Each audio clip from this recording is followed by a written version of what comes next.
March 15th, 1940. 4:47 am. Berchtesgaden train station, Bavaria. The air was terrible, reeking of diesel and wet stone. Elisabeth Hoffmann pulled her coat tight against the alpine cold. On the platform, she waited among dozens of other women, some holding photographs, some clutching letters, some cradling children, all watching Wehrmacht soldiers board the eastbound train. Thomas Werner turned in the train doorway. Across 50 feet of platform, his eyes met Elisabeth's. He didn't wave, didn't smile. He just looked at her the way a man looks at something he wants to carve into memory. It was so rigid. If it were me, I'd have planted a little smile to make it an unforgettable moment. But he chose something else, then left. Lise stood there until the train became a black dot against the grey mountains. Her hand was still raised. 5 years, she whispered. I'll wait 5 years. But what she didn't know, what nobody knew, was that some men don't come back the same way. Some men don't come back alone.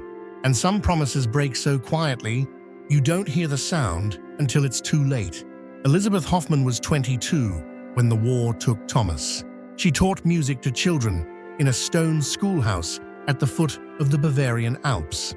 Her hands smelled of chalk and piano keys. Her voice was soft, but on Sundays when she sang hymns, it carried across the valley. Before the war, Thomas Werner was a civil engineer. He designed bridges. He spoke 4 languages. He wore round glasses that made him look younger than 25. On weekends, he and Lisa would hike the mountain trails above Berchtesgaden. The air was so thin that breathing hurt, but the silence felt like peace. They met at a Christmas concert in 1938. Lisa was playing piano. The way her fingers moved made him forget to clap when the piece ended. Afterwards, he waited by the door for an hour just to ask her name. They got engaged in the spring of 1939. The ring was silver, not gold. Thomas couldn't afford gold, but he'd engraved a word inside, Immer. It meant always. When the conscription notice came in February 1940, it sat on the kitchen table for 3 days.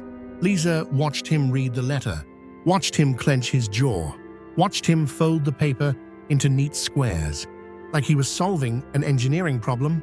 How long? She asked. They don't say. Then we'll assume it's temporary. He looked at her. What if it's not? Then I'll wait.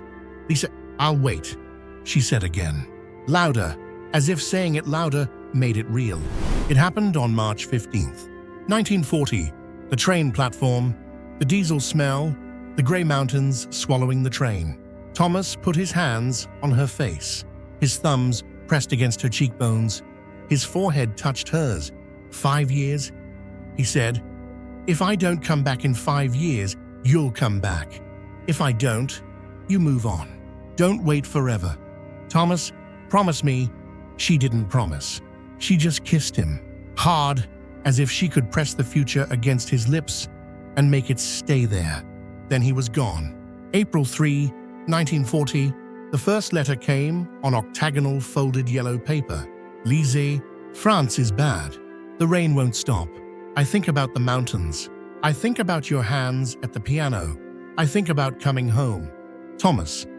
She kept the letter in her coat pocket, read it over and over until the creases became holes. Until June, letters came every 2 weeks.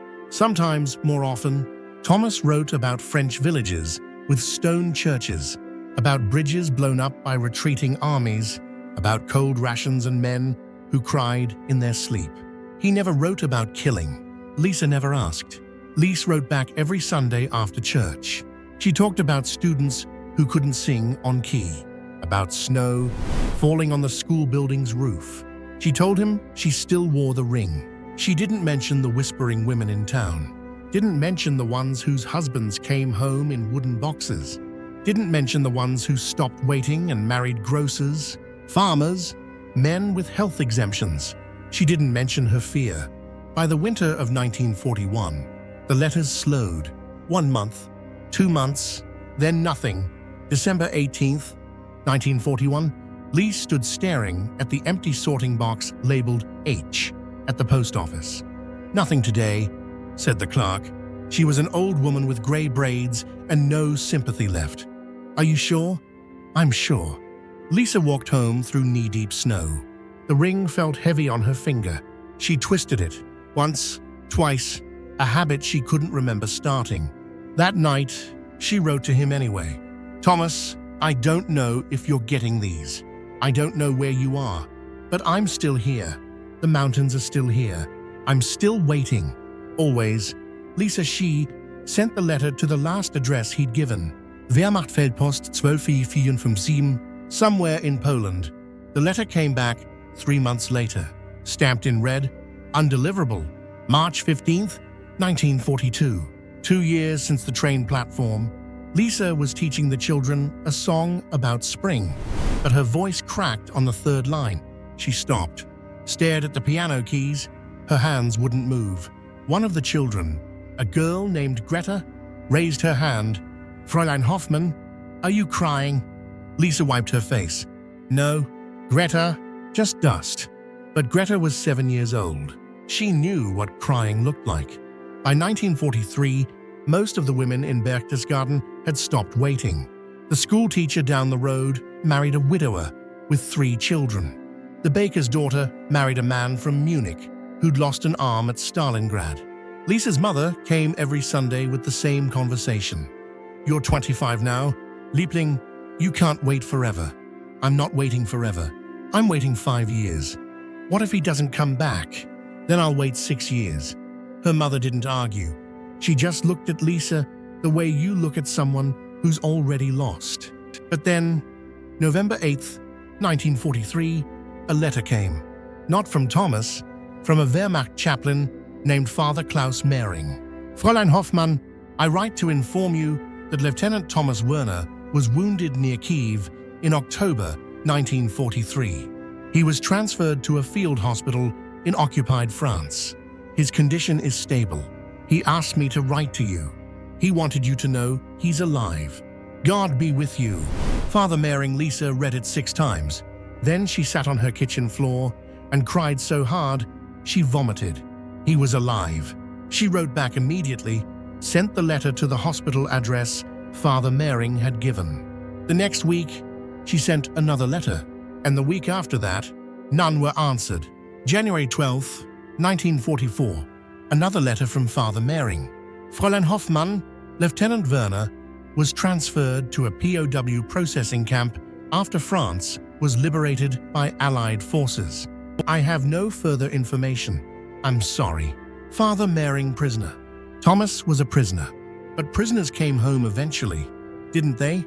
Lise went to the municipal building, filled out Red Cross inquiry forms, stood in line with other women, all holding photographs, all asking the same question. "Where? Is he alive?" The officials didn't answer. Just forms, just waiting, always waiting. March 15th, 1945, 5 years since the train platform. Germany surrendered on May 8th, 1945. The war was over. Lise stood in the town square with the others, listening to the announcement from loudspeakers. Around her, people were crying, some in relief, some in grief. She felt nothing, just numb. The war was over. That meant prisoners would come home. Thomas would come home. June 1945. The first trains came carrying prisoners released from French and British camps. Skeletal men in torn uniforms stumbled onto platforms. Families swarmed them, crying, shouting names. Lisa went to the Berchtesgaden station every day, stood in the same spot where she'd said goodbye 5 years ago, wore the same coat, twisted the ring on her finger. June 14, June 23rd, June 28th. He wasn't on any train. July 15th, 1945. A different kind of letter came. Red Cross, official. Fräulein Hoffmann, we have located Thomas Werner, former lieutenant, Wehrmacht Engineering Corps. He was held as a prisoner of war in France from September 1944 to May 1945. Released June 3rd, 1945. Current status, returned to civilian life. Current address, Mannheim, Germany, Mannheim, not Berchtesgaden. Lisa stared at the letter. Why would he go to Mannheim? He had no family there, no friends. She wrote to him immediately. Sent the letter to the Mannheim address listed. Thomas, I waited. I'm still here. Come home. Least 3 weeks passed. No answer. August 9th, 1945. Lisa bought a train ticket to Mannheim. The journey took 7 hours. The train was packed with refugees, soldiers, displaced families. Lisa sat by the window, clutching a piece of paper with an address written on it. Mannheim, Bramstraße 14. When the train arrived at Mannheim station, the city was rubble. Entire blocks reduced to broken stone. But Bramstraße had survived, partially. Number 14 was a narrow apartment building with intact windows.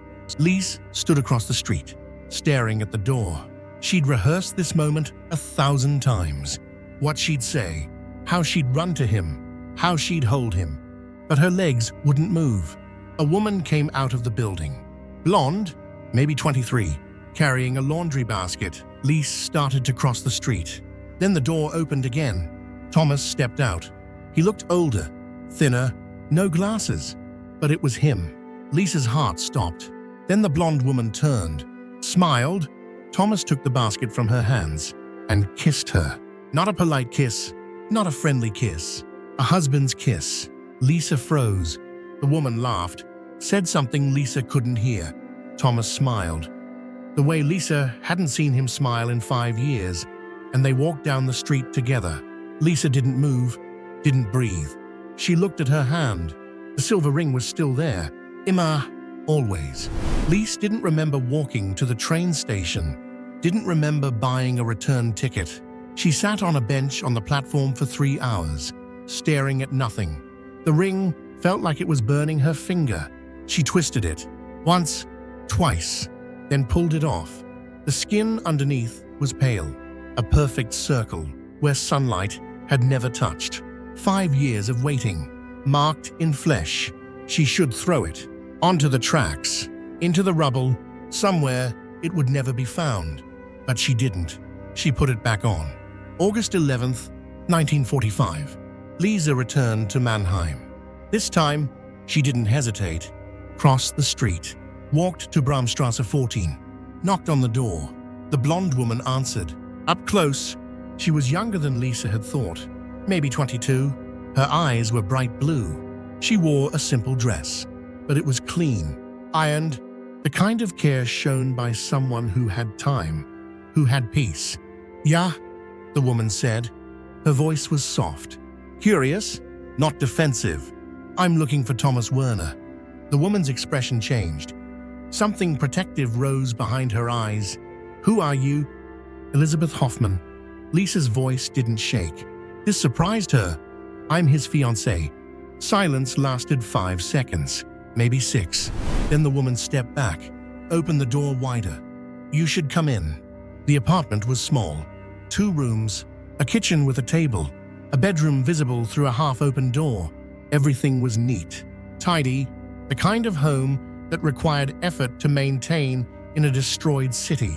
The blonde woman gestured to the table. Sit, please. Lisa sat. Her hands were shaking now.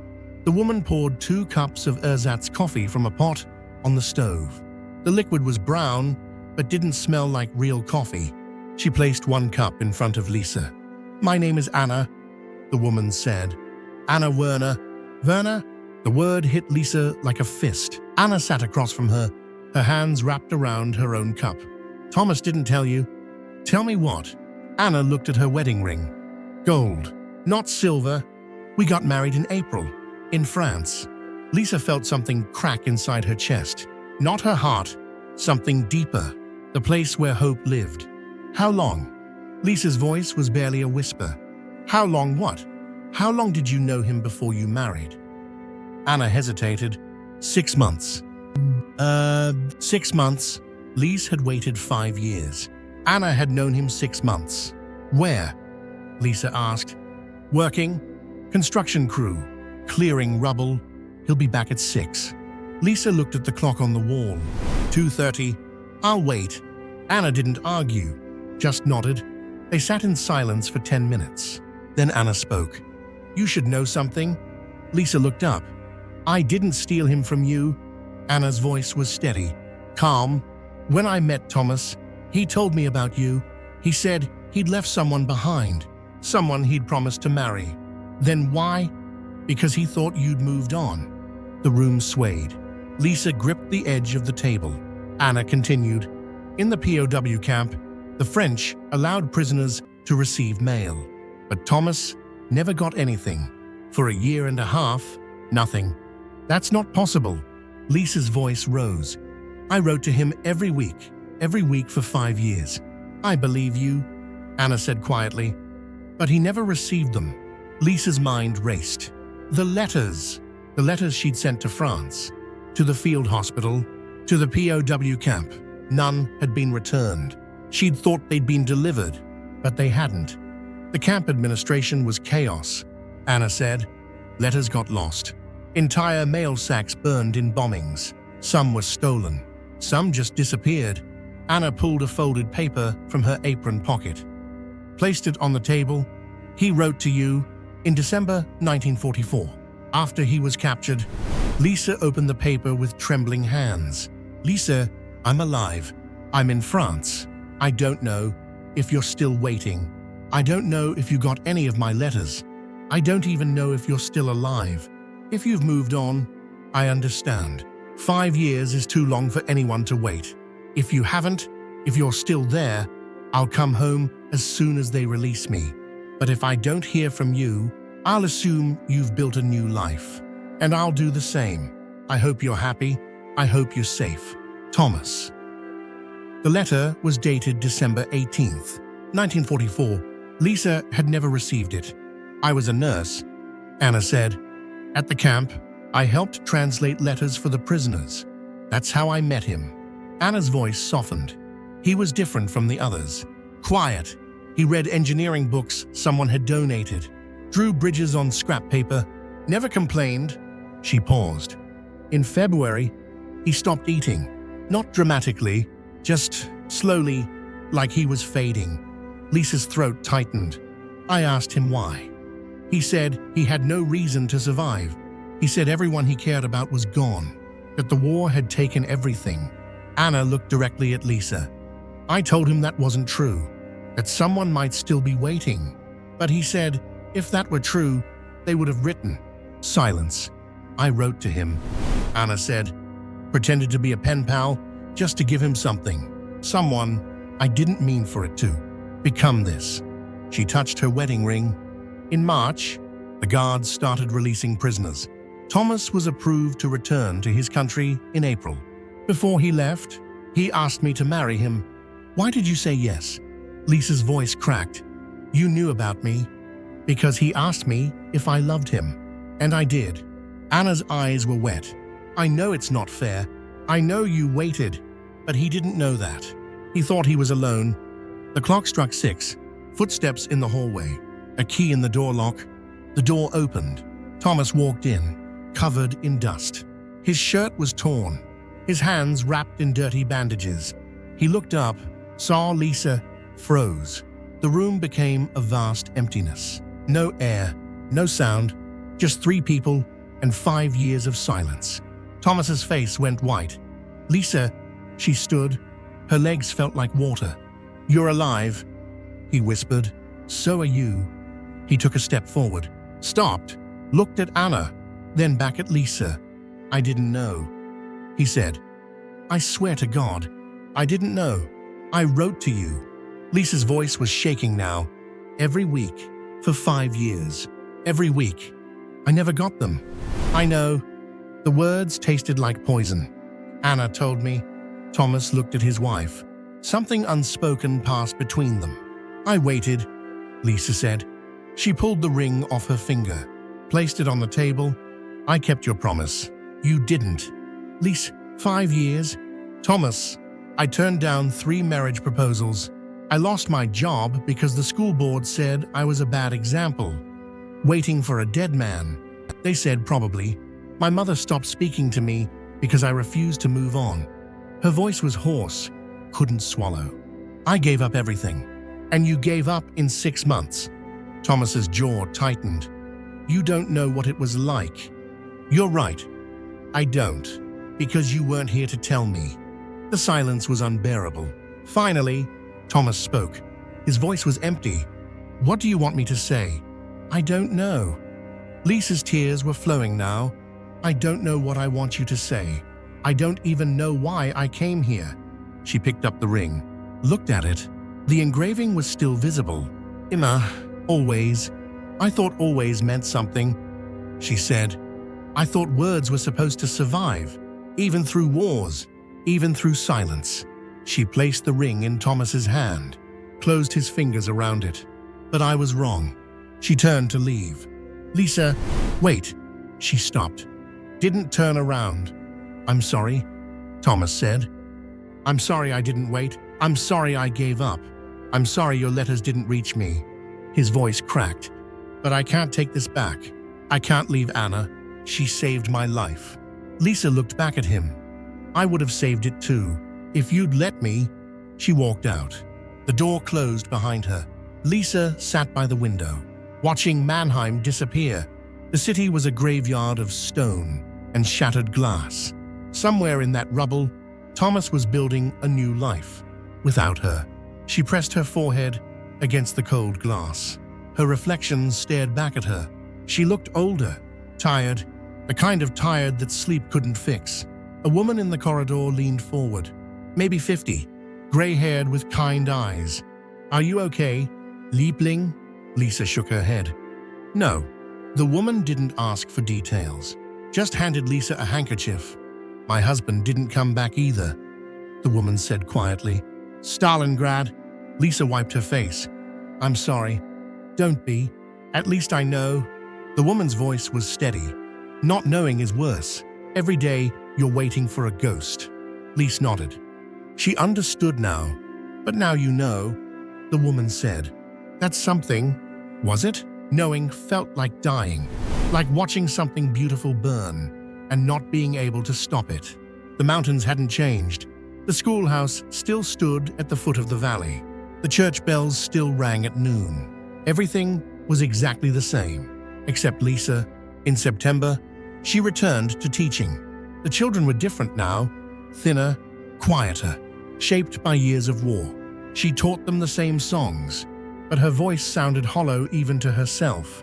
Her mother visited in October. You went to find him? She said. Not a question. Yes, and? Lisa didn't answer, just poured tea. Her hands were steady now. The shaking had stopped weeks ago.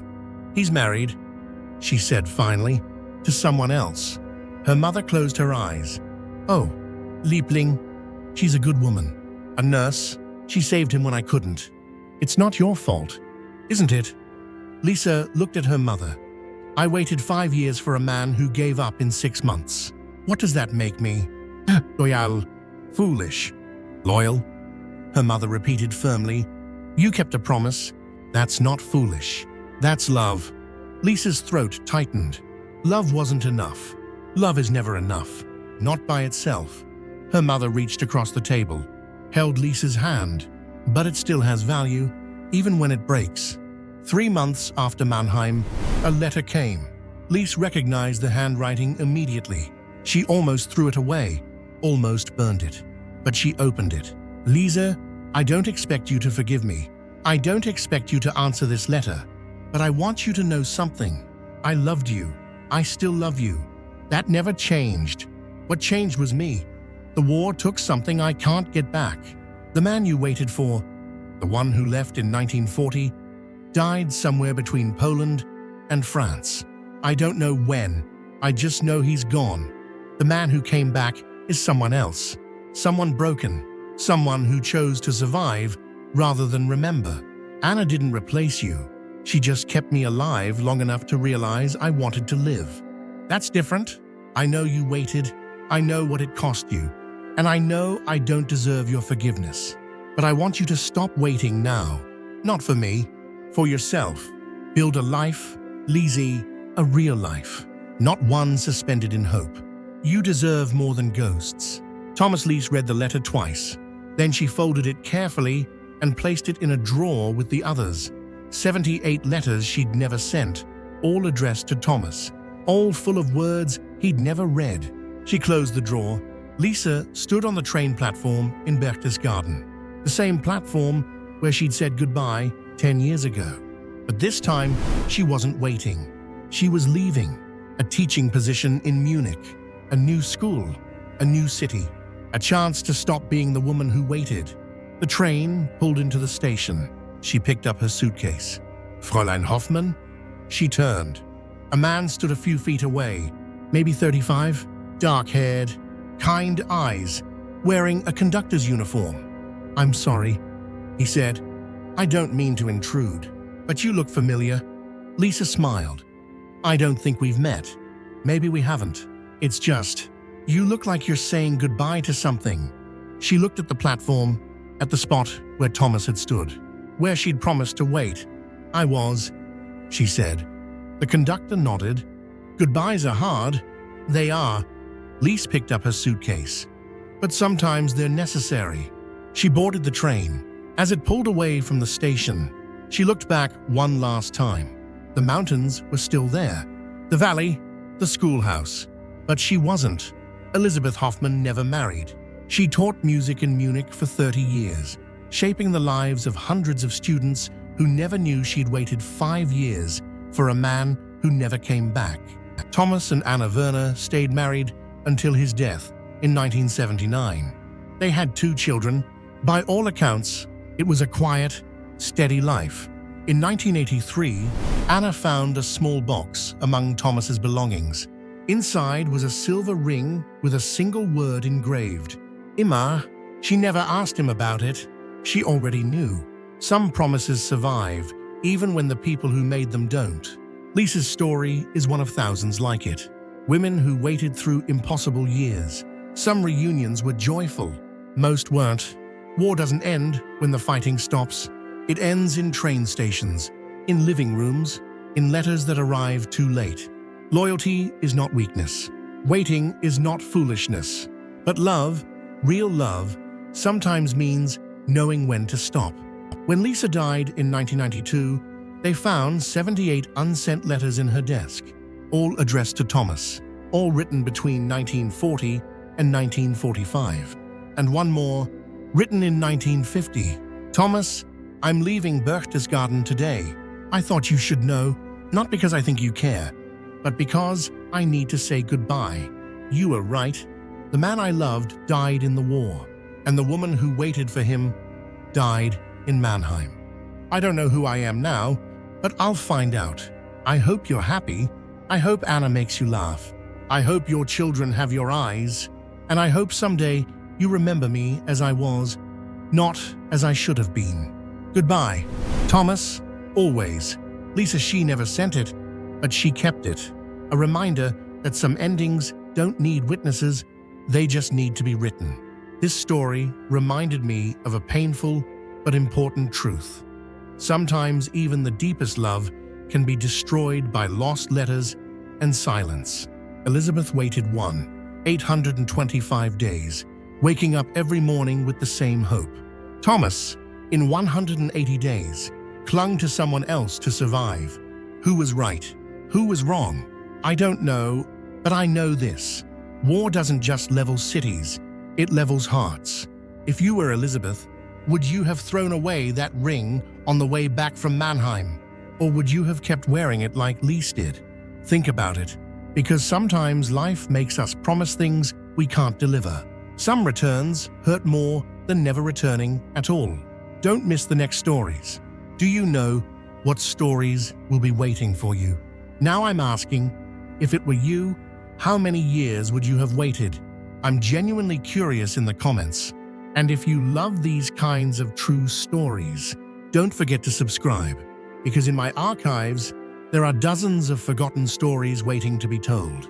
See you in the next video. Take care of yourselves. Goodbye.